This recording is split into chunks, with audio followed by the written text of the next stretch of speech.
너는 나중에 커서 뭐가 되고 싶니? 어른들은 아이들에게 종종 그렇게 물어보곤 합니다.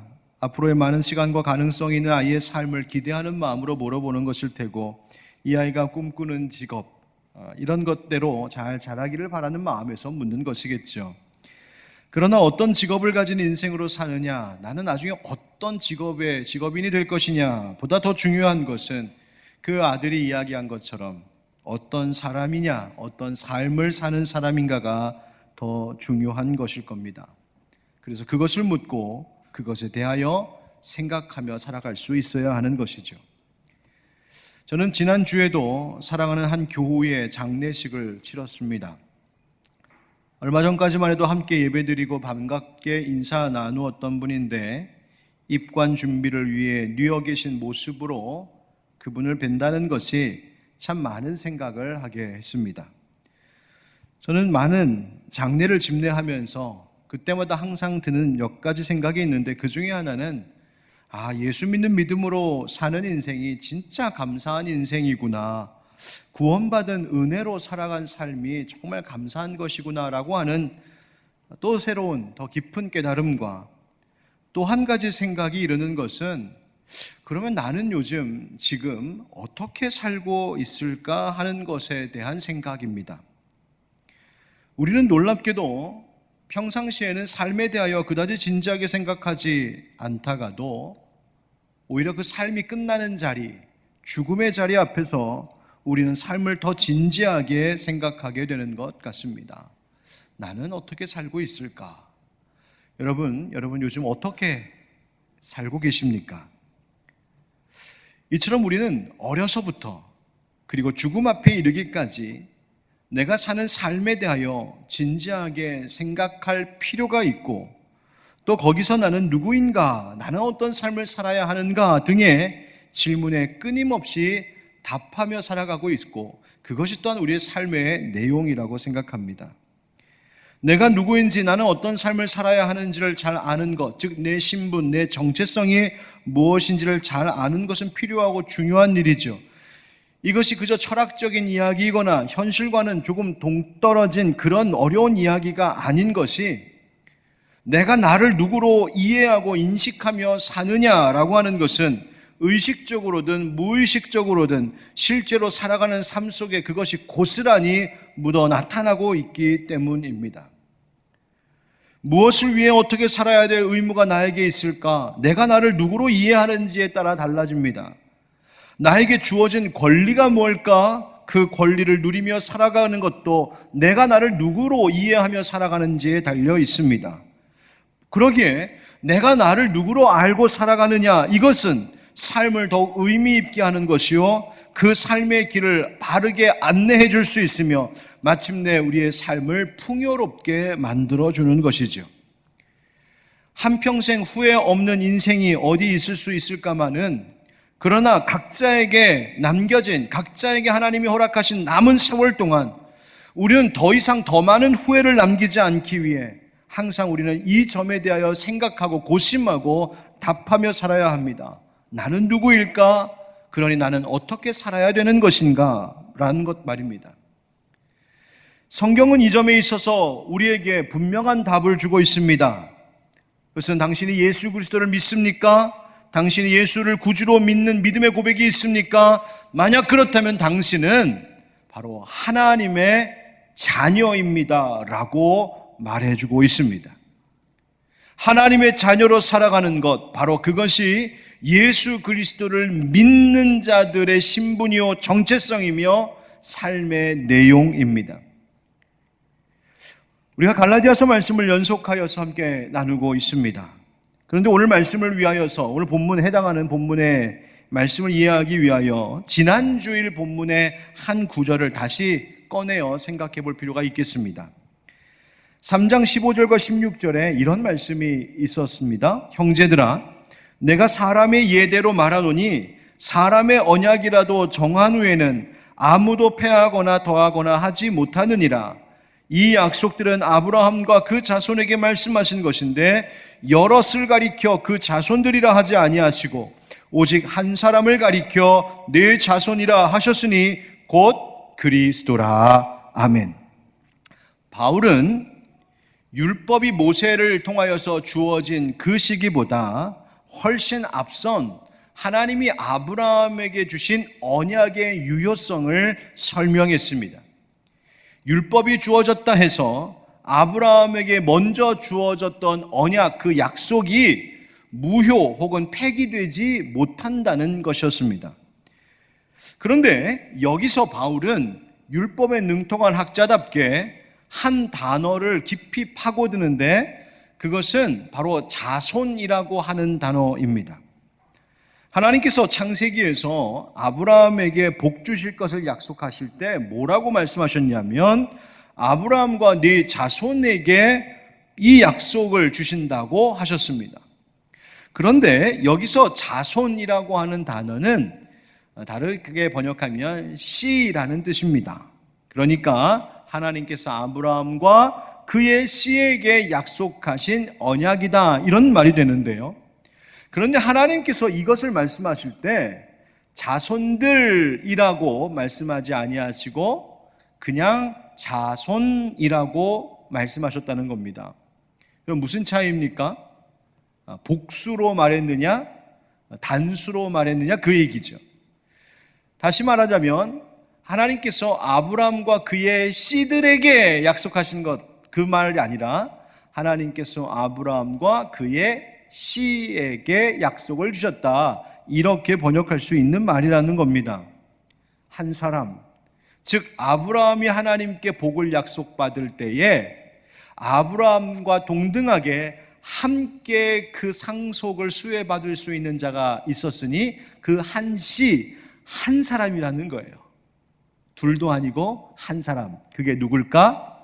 바로 예수 그리스도시라고 바울은 우리에게 풀어 설명해 주고 있는 겁니다. 그래서 이제 바로 그 한 씨인 예수 그리스도를 믿으면 그 믿음으로 믿는 자들에게 어떤 일이 일어나느냐? 바로 아브라함의 씨라고 하는 그 신분, 그 복받을 신분을 가진 그 아브라함과 함께 예수 그리스도 안에서 우리도 함께 그 신분을 공유, 함께 받아 누릴 수 있게 되었다라고 하는 것을 지금 바울이 논리적으로 설명하고 있는 겁니다. 그래서 3장 26절에 이것을 정리하듯 이렇게 말하고 있습니다. 우리 한번 같이 읽어보실까요? 시작. 너희가 다 믿음으로 말미암아 그리스도 예수 안에서 하나님의 아들이 되었으니. 아멘. 예수 믿는 믿음으로 인하여 우리가 하나님의 아들 되었다 합니다. 여러분, 하나님께서 예수 그리스도를 통하여 우리의 죄를 씻으시는, 죄 문제 해결하시는 속량의 은혜를 베푸신 것만이 아니라 중요한 것은 하나님의 아들로 우리를 삼아주셨다는 점입니다. 여러분, 이 두 가지를 조금 구별해서 생각해 볼 필요가 있겠습니다. 예수 십자가의 은혜로 우리의 죄를 씻으시고 그래서 우리가 죄책으로부터 우리가 자유하게 되었다라고 하는 그것과 이제 자유하게 된 우리를 하나님의 자녀가 되게 하셨다는 점으로 이것을 구별하여 성경은 이야기하고 있습니다. 여러분, 예수 믿는 믿음으로 우리가 용서받게 되었다. 그리고 또 하나는 예수 믿기 전에는 우리가 죄에 끌려다니는 종의 신분이었는데 이것이 아브라함의 씨, 곧 예수 그리스도와 함께 하나님의 자녀되는 신분을 얻는 것으로 바뀌었다. 이 두 가지를 말하고 있는 거예요. 여러분, 이 두 가지가 서로 분리되어 있는 것은 아니지만 우리는 이 두 가지를 구별하여서 이해해 볼 필요는 있겠습니다. 왜 그럴까요? 우리가 죄 용서를 받음으로 우리를 묶어두고 있었던 그 죄의 종의 멍에에서 하나님이 우리를 자유하게 하셨음에도 불구하고 그 자유를 가지고 만약 우리가 내 마음대로, 내 멋대로, 내가 하고 싶은 대로, 내 육신이 원하는 대로 또다시 살아간다면 우리는 하나님께서 우리를 자유하게 하신 은혜를 입었음에도 불구하고 또다시 죄의 종로를 타는 자리로 돌아가게 되는 꼴이 되고 마는 겁니다. 그러므로 성경은 우리에게 말하기를 이제 그 죄 씻음을 받고 죄의 종 노릇하지 않아도 될 자유인이 되었느냐? 그것뿐만이 아니라 이제 너희가 예수님과 함께 하나님의 아들 되었다라고 우리의 신분이 전환되었음을 말해주고 있습니다. 그래서 4장 4절과 5절에 이렇게 말하고 있어요. 때가 참에 하나님이 그 아들을 보내사 여자에게서 나게 하시고 율법 아래에 나게 하신 것은 율법 아래에 있는 자들을 속량하시고 그리고 우리로 아들의 명분을 얻게 하려 하심이라. 아멘. 하나님이 그 아들 예수님을 보내셨습니다. 그런데 여자에게서 나게 하셨다? 즉 육신으로 이 땅에 오셨다는 겁니다. 그것도 율법이 있는 유대인으로 오셨습니다. 왜 그런 방법 쓰셨을까? 이유가 있다는 거예요. 바로 율법 아래에 있는 자들을 위함이라는 겁니다. 왜? 우리가 이미 살펴봤던 것처럼 율법 아래에서, 율법 앞에서 우리는 죄인일 수밖에 없습니다. 그것이 율법이 하는 역할이라고 했죠. 율법이 우리가 어떤 죄인인지, 우리가 얼마나 연약하고 또 악한 자임을 율법이 드러내는 역할을 한다고요. 그래서 율법 아래에서 죄인일 수밖에 없는 우리 인간들을 속량하셔야 하니 그 인간을 대표하시기 위해서 예수님도 율법 아래에 있는 자로 오셨다는 것입니다. 그러나 놀라운 것은 우리는 그 율법 아래에서 연약하여 무너질 수밖에 없고 실패할 수밖에 없는 죄인이지만 예수님은 완전한 분이셔서 그 율법을 완성시키시고 율법이 요구하고 있는 하나님의 의를 완전히 이루신 분으로 율법을 완성시키신 분이 되셨습니다. 그래서 우리를 죄책으로부터 자유하게 하시는 하나님의 구원을 얻은, 죄 씻음 받은 속량의 은혜를 입은 자가 됐다는 것이죠. 그런데 동시에 우리로 하나님의 아들의 명분을 얻게 하셨다는 거예요. 아들의 무엇을 얻게 하셨다고요? 아들의 명분. 명분이 뭡니까? 바로 아들의 자격을 얻게 하셨다는 거예요. 아들, 하나님의 아들 되었다. 여러분 그렇습니다. 우리는 예수 그리스도를 믿음으로 죄 문제가 해결되었을 뿐만 아니라 하나님께서 입양하신 하나님의 상속받을 자녀가 되었는 줄 믿습니다. 이것이 오늘 성경이 우리에게 말하고 있는 거예요.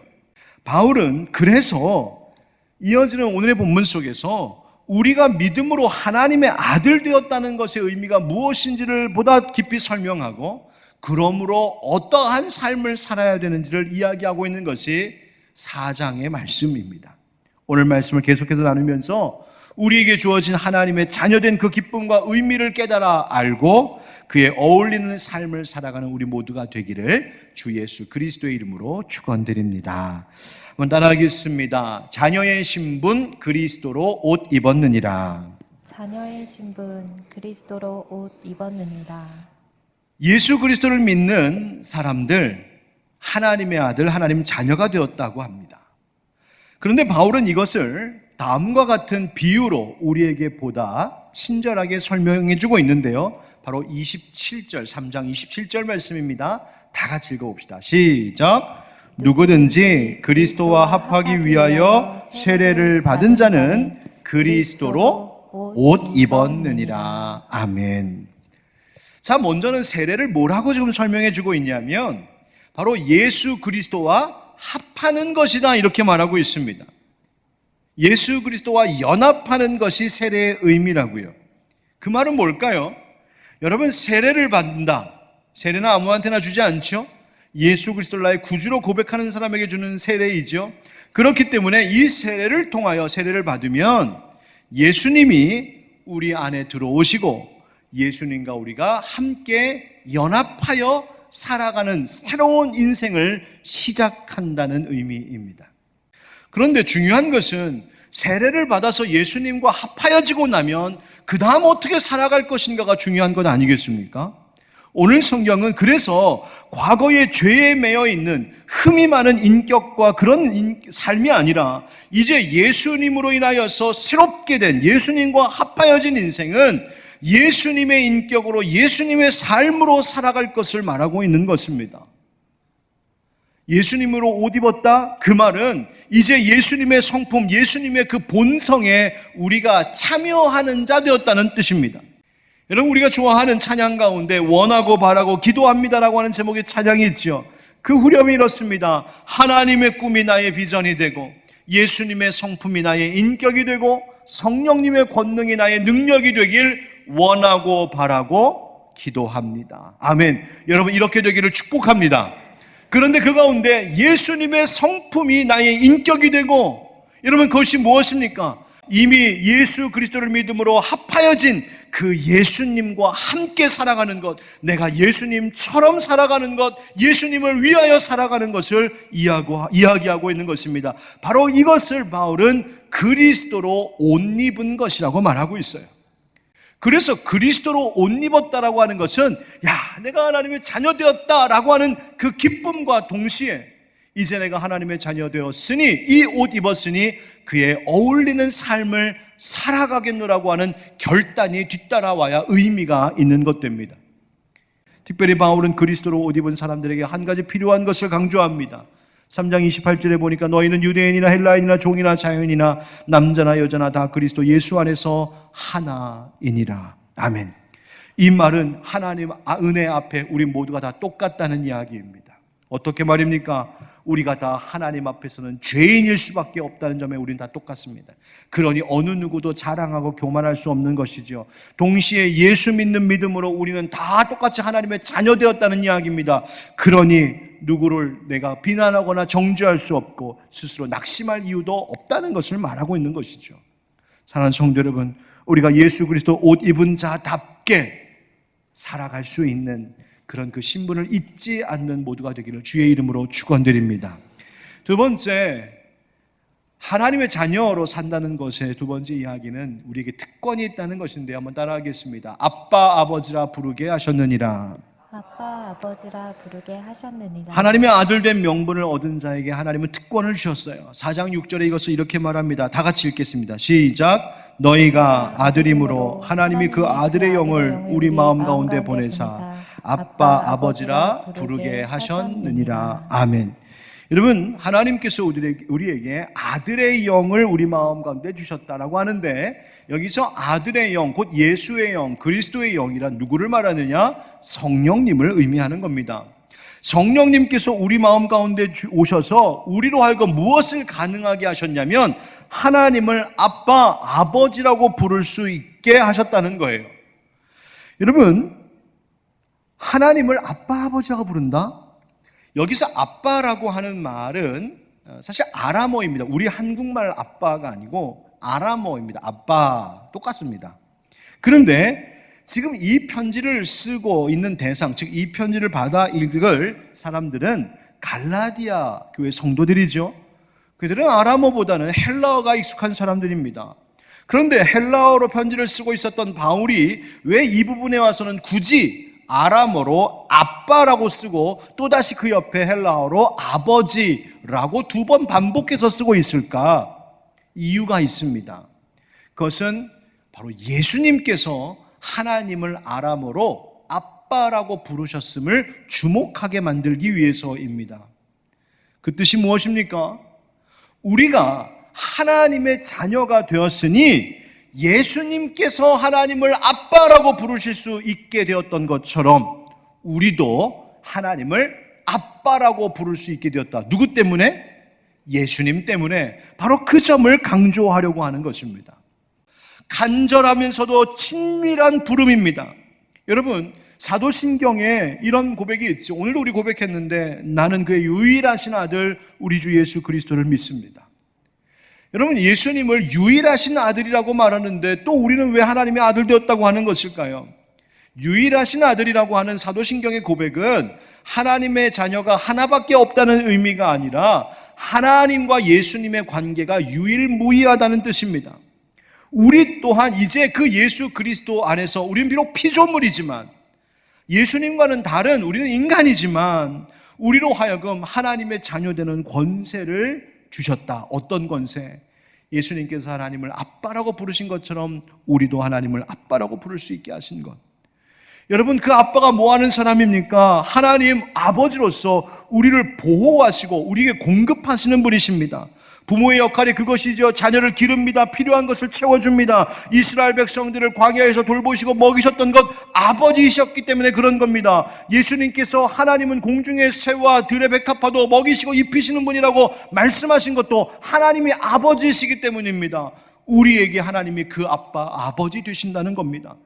뿐만 아니라 하나님 아버지로서 우리의 죄를 용서하신다, 사랑하신다 말씀하시죠. 우리의 모든 것을 잘 이해하시는 분이 하나님이십니다. 우리의 연약함도 아시는 분이십니다. 심지어 잘못을 범하고 돌아올 때에도 우리를 용서하시고 끌어안아 주시는 분이 하나님이십니다.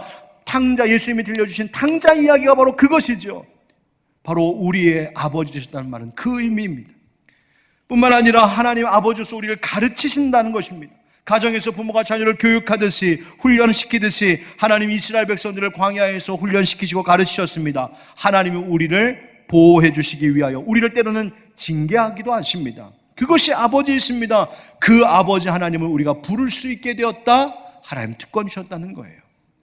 여러분, 종종 아버지에 대한 부정적인 이미지 때문에 하나님을 아빠, 아버지라고 부르는 것을 어색해하고 어려워하시는 분이 아직도 있는 것을 볼 때가 있습니다. 그 아버지에 대한 생각과 상처 때문에 지금도 아버지라는 말만 나오면 몸서리를 칠 정도로 힘들어하는 상처 가운데 있는 분이 혹시 계실지 모르겠습니다. 여러분, 바라기는 오늘 이 예배의 시간 우리를 위하여서 우리의 그 상처난 것들을 치료하시기 위하여 십자가 지시고 보혈 흘려주신 예수님의 은혜로 그 모든 상처가 씻겨져 나가고 하나님을 친밀하게 내 아빠, 내 아버지라고 부를 수 있는 기쁨이 여러분 가운데 있기를 예수님의 이름으로 축원드립니다. 여러분, 하나님 내 아빠는 무서운 분 아니라 친절하신 하나님이십니다.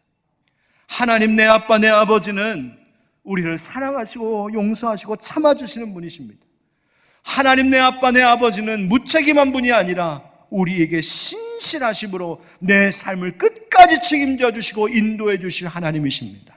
오늘 그 하나님을 내 아빠, 아버지라고 부르십시오. 말씀을 마무리하겠습니다. 철학자 니체는 인간은 자기 자신이 신이 아니라는 사실을 살다가 깨닫는 시점에 실망하고 가장 충격을 받는다라고 말한 바가 있었답니다. 내가 신이 아니구나. 그 말은 뭡니까? 어려서는 내가 뭐든지 할 수 있을 것 같은 슈퍼맨 같은 나이인 줄 알았는데 나이 들어보니 이것도 안 되고 저것도 못하고 이것도 실패하고 이것도 넘어지고 나는 신이 아니구나. 나의 불완전함을 깨달을 때 실망한다는 겁니다. 맞는 말이죠. 그러나 여러분, 철학자는 그것으로 끝났지만 성경은 그 다음을 이야기하고 있습니다. 뭐라고 말합니까? 바로 그런 우리이지만 우리는 슈퍼맨도 아니고 신도 아니고 절대로 완전할 수 없는 우리들이지만 그렇기 때문에 예수 믿으면 그 예수 믿는 믿음 안에서 우리에게 하나님의 자녀되는 권세, 특권 주셨음을 깨닫게 해주고 있습니다. 사랑하는 성도 여러분, 어떠한 인생을 선택하며 살아가시겠습니까? 나의 연약함 때문에 또 실망하며 좌절하며 충격 가운데 평생을 살아가시겠습니까? 아니면 오히려 나의 연약함 때문에 예수님이 오셔서 그분 때문에 내가 하나님 자녀 되었음을 기억하고 그 기쁨으로, 그 감사로, 그 감격으로, 그 특권으로 누리며 살아가시겠습니까? 사랑하는 성도 여러분, 하나님의 자녀 되었답니다. 살면서 하나님 자녀 되었음을 그 신분을 잊지 않고 사시고 매 순간마다 성령님 의지하며 하나님을 내 아빠, 아버지라고 부르며 살아갈 수 있는 여러분 되시기를 주 예수 그리스도의 이름으로 축원드립니다.